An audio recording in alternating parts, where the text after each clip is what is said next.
The crime scene is not a dark alley. There is no broken glass, no alarms, no blood. Just numbers quietly moving on a screen. By the time anyone notices, the money is already gone.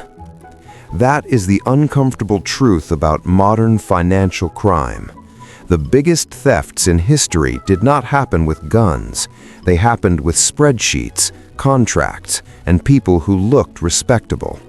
And that is why this matters right now. Because the more digital, automated, and abstract money becomes, the easier it is to steal without ever looking like a criminal. This is not a lecture about fraud.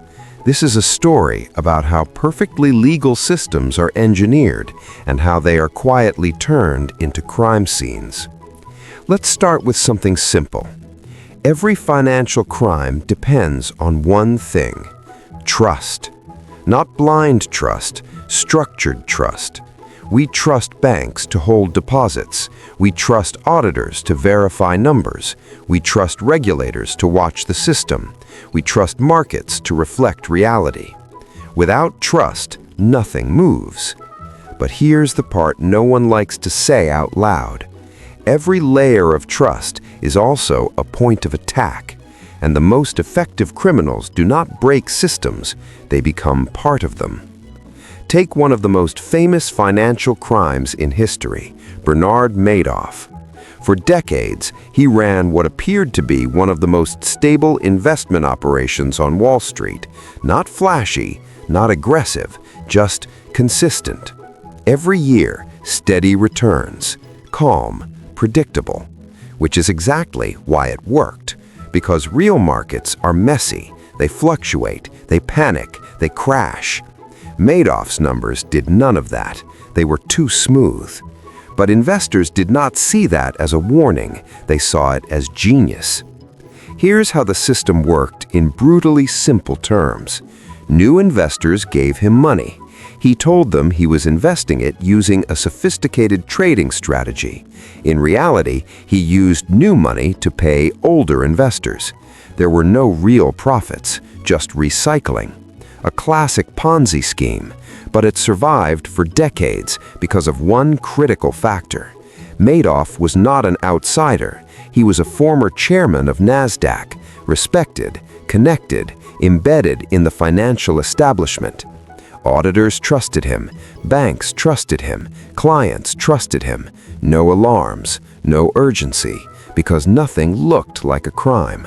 Until 2008. The financial crisis triggered mass withdrawals.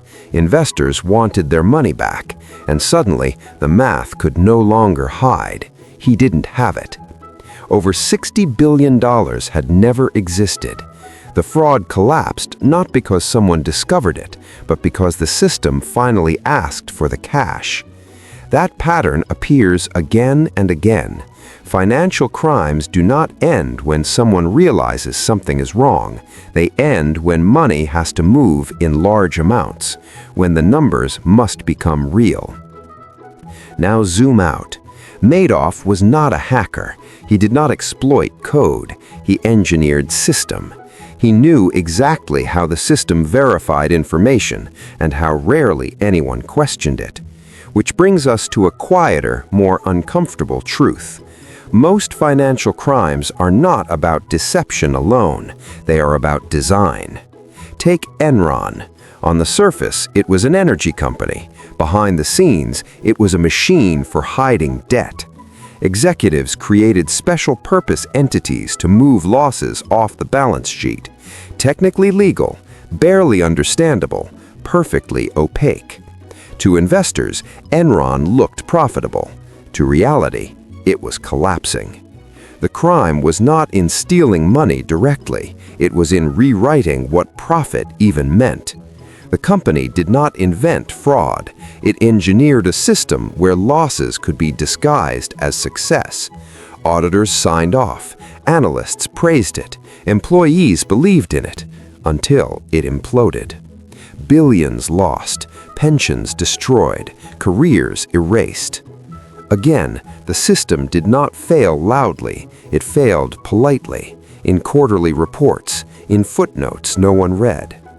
This is where finance and true crime truly intersect, not in violence, in invisibility. The best financial crimes do not feel dangerous, they feel normal. That's because modern finance runs on abstraction. We no longer exchange physical money, we exchange representations of value, accounts, shares, derivatives, tokens. The further value moves from something tangible, the easier it becomes to manipulate, and the harder it becomes for ordinary people to see what is happening. Which leads to a pattern. Every major financial crime story contains the same ingredients: complexity, authority, delay. Complexity makes the system hard to understand. Authority discourages questioning. Delay ensures the damage grows before anyone reacts. Consider the subprime mortgage crisis.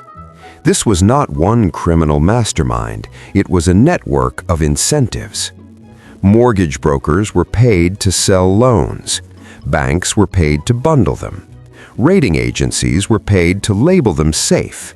Investors were paid to buy them.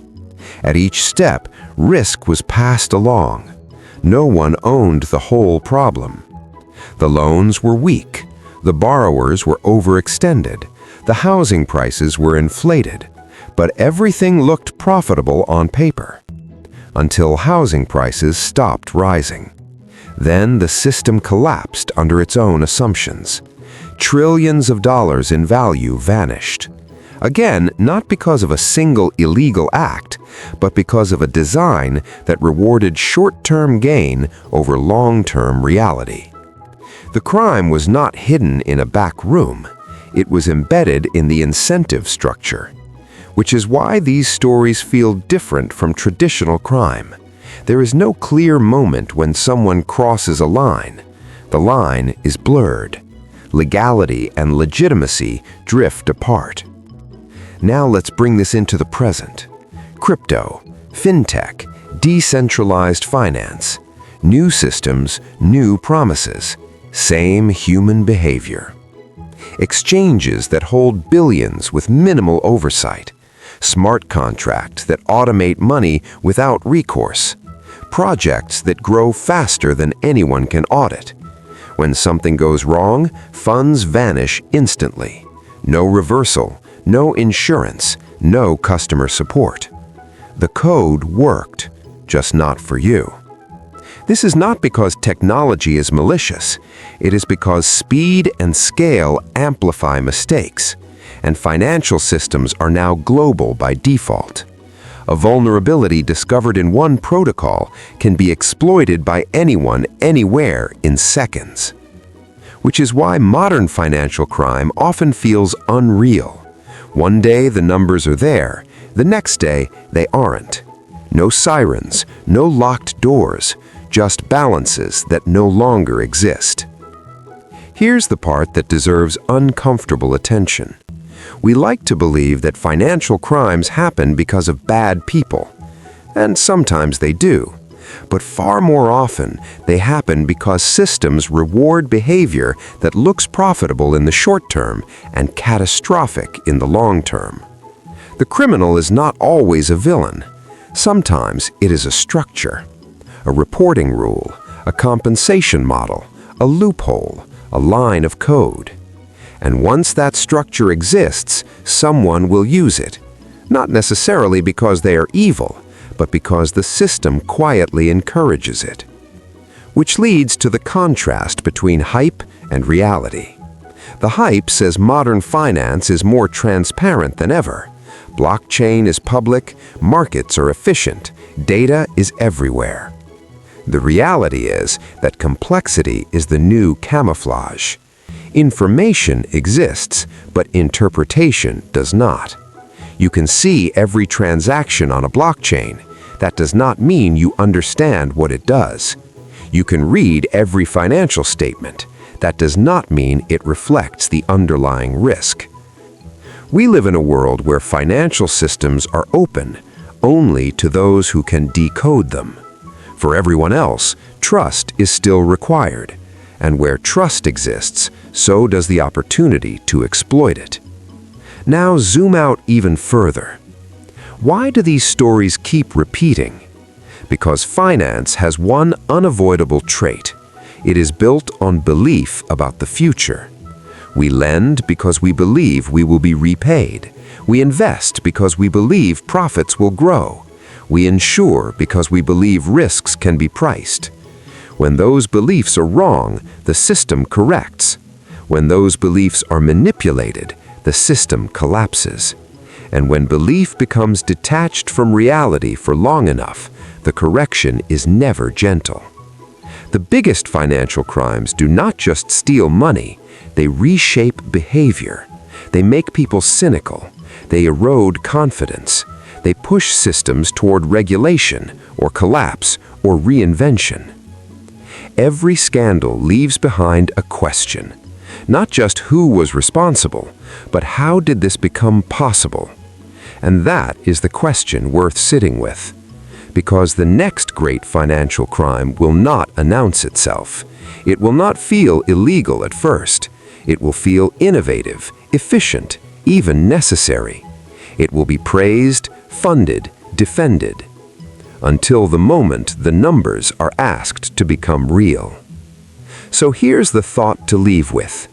In a world where money moves faster than ever, where systems grow more complex by the year, and where trust is embedded in code, contracts, and institutions we rarely question, how many crimes are being built right now, not in secret, but in plain sight?